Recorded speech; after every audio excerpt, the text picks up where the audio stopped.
Merci beaucoup. Brilliant. All right. My 7 years in Paris were not totally Sheila, wasted. no, there you go. My 7 years in Paris were not totally wasted. Anyway, as usual, Kevin has stolen much of my thunder, which is why he's such a good leader. I too wanted to extend my appreciation to Mary and to Cass for contributing to this festival, which will have impact for next year's program. Unfortunately, I'd already had all my funds seconded, so, you know, a fat lot of good it did me. Right.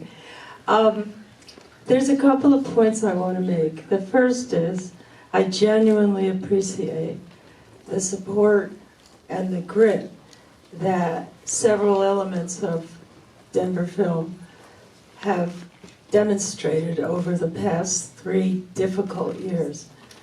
That's the board of directors of Denver, the staff and the new leadership led by Kevin, and a myriad of hardworking people who go the extra mile to get the films that really make a difference and to support this initiative.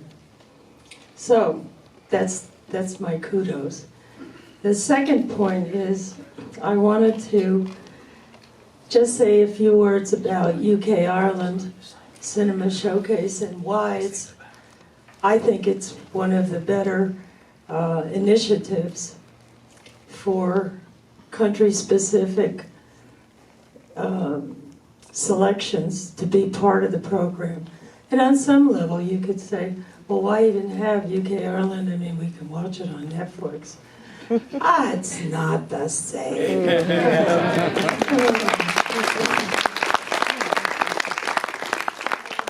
The artistic director of Denver Film has really gone the extra mile to get a stellar lineup, including The Quiet Girl.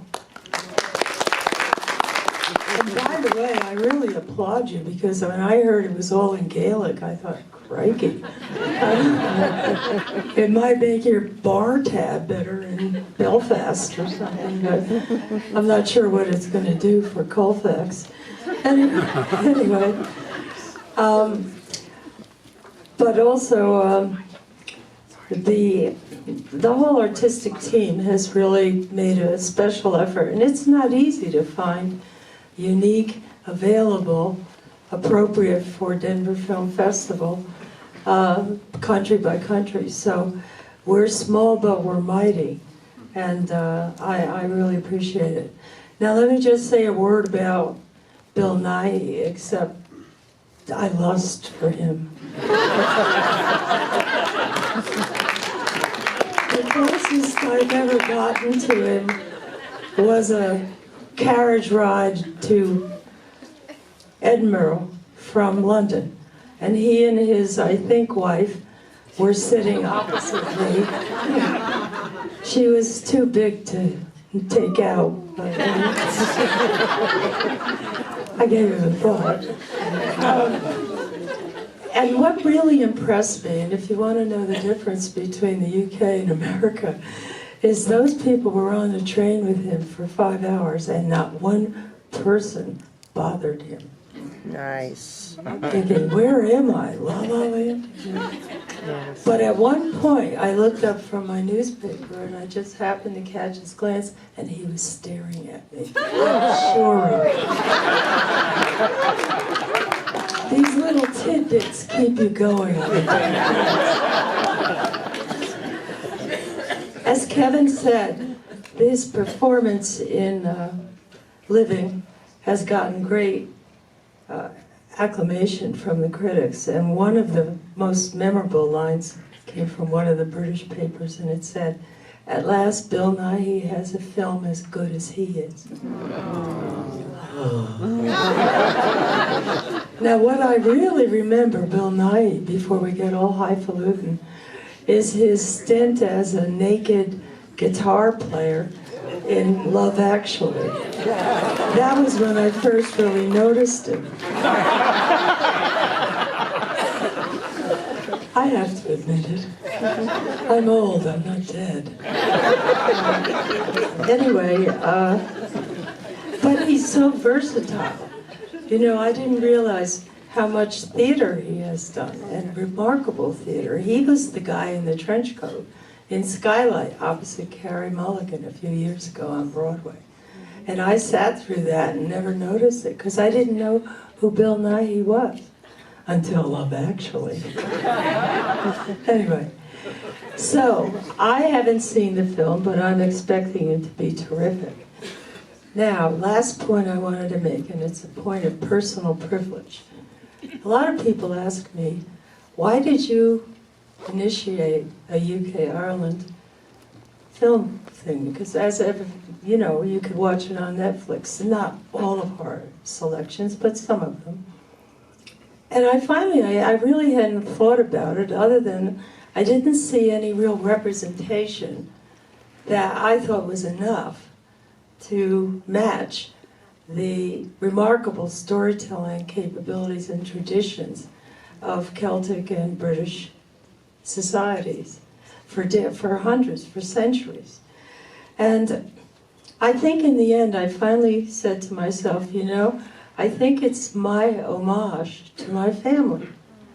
Now, I don't know any... It is true. And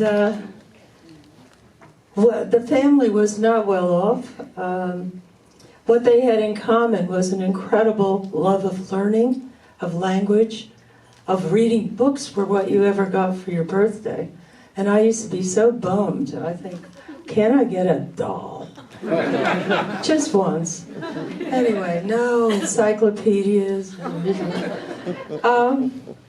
But I finally, my mom, who is sadly no longer with us, she read somewhere that if you had two Irish-born grandparents, you could get Irish citizenship. And I was astonished. I mean, she was sitting in New Jersey, you know. Really? Mom? Anyway, I decided to try and get her proof that her grandparents were born in Ireland. And that got me to the New York Bureau of Vital Statistics. And for 2 years, I plowed through microfilm, which is really an act of love for your family. And I finally discovered that exactly 200 years ago this month, an 11-year-old girl named Bridget Donnelly landed in New York from Ireland. I don't know from where in Ireland, I've never been able to track it. But she was 11, and she crossed the Atlantic probably in a wooden boat, and I'm sure they weren't sitting in first class. So I just thought what that world of New York must have looked like to her. Anyway, she had a very difficult life. She lived to be 49. She died from untreated cancer. And before I turn this into a sob fest, I will say that her last child proved to be my grandfather, John Lennon. And I think about her because I got the city maps from when she died, about 1901 or something like that. And I found out the block that she was working in, she lived in a tenement on the 6th floor, walk-up. And that's where she passed in August 1st of whatever that year was. And I went there, and I'm living on the Upper East Side, having a cushy job and so on. And I went there, and I was absolutely, I can't say exactly what it was, but I was kind of stunned at the progress of the immigrant populations in America. Because when she lived there, it was a terrible neighborhood. And it's now a block of townhouses in one of the toniest and most expensive neighborhoods in New York, in Chelsea, on West 26th Street. Well, I had my shot at it, I suppose. But anyway, so this is for Bridget Donnelly, and I hope you enjoy it. Thank you.